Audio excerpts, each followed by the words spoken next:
In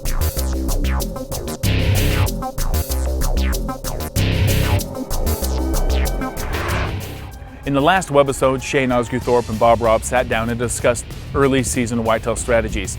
In this episode, they discussed the vast differences in the late season approach for whitetails. So as an untrained whitetail hunter, I look at a tree and I'm like, oh, that'd be a good one to sit in. It's got good open shooting lanes, it's got a lot of things, but there's a lot more to picking a tree stand location than I know that. Help me out. Well, the key to picking a tree stand spot is making sure that you can get in and out of your tree stand without being detected.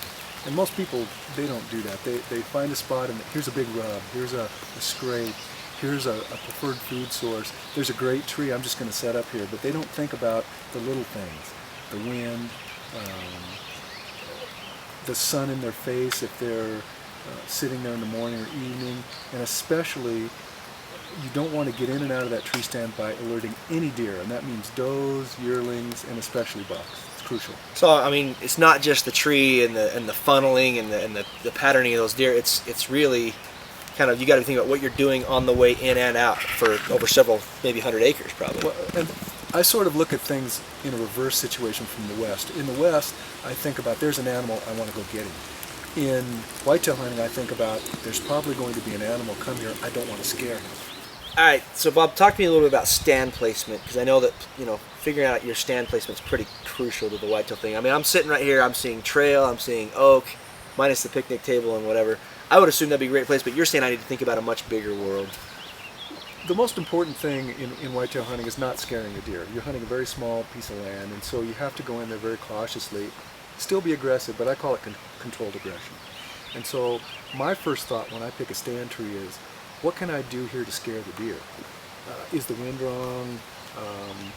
Is the sun going to be shining on me when I'm sitting in the tree that they can see me? But most importantly, I want to know that I can get into my tree stand site and out of my tree stand site without busting any deer. And I mean bucks, does, little deer, doesn't matter. I don't want any deer to know that I'm in the area.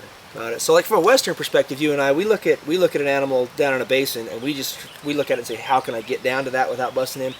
With whitetail, you're saying you're not even looking at an animal yet. You got to figure out he's going to be there, right? It's just the opposite from the West because we're spot and spot guys, right? We glass him up, let's go get him. But in whitetail hunting, you're looking at terrain features and so on, assuming he's going to come to you.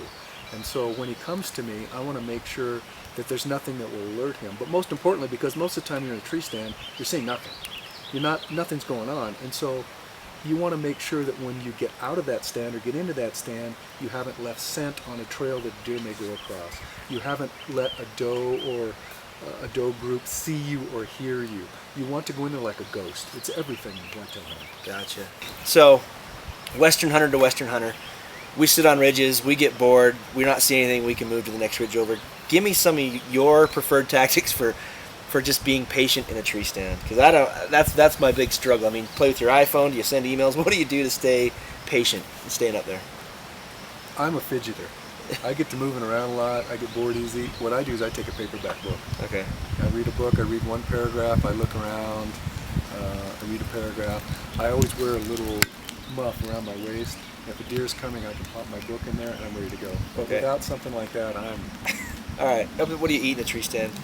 Most people bring a peanut butter sandwich or a banana or something. Late in the season, you want to have some carbohydrates to keep your body heat up. That's the most important thing. Eat a good breakfast before you go, especially if you're going to sit all day. The only other tactic I ever used in the tree stand to avoid boredom was I took a nap. Just made sure my safety strap was done up well, and I just took a doze. Whereas I woke up to whitetails right underneath my feet. But, I tell people this too. If I'm sitting all day during a rut and I get sleepy, I get down out of my stand, I lay down underneath it for 20 minutes, and I nap. Because if I don't, I'm going to fall asleep in the stand and I'll hurt myself. I got to. Yeah, exactly. What happens when you're old? You have to nap. A young guy like you should be able to stay up for 4 days. No way.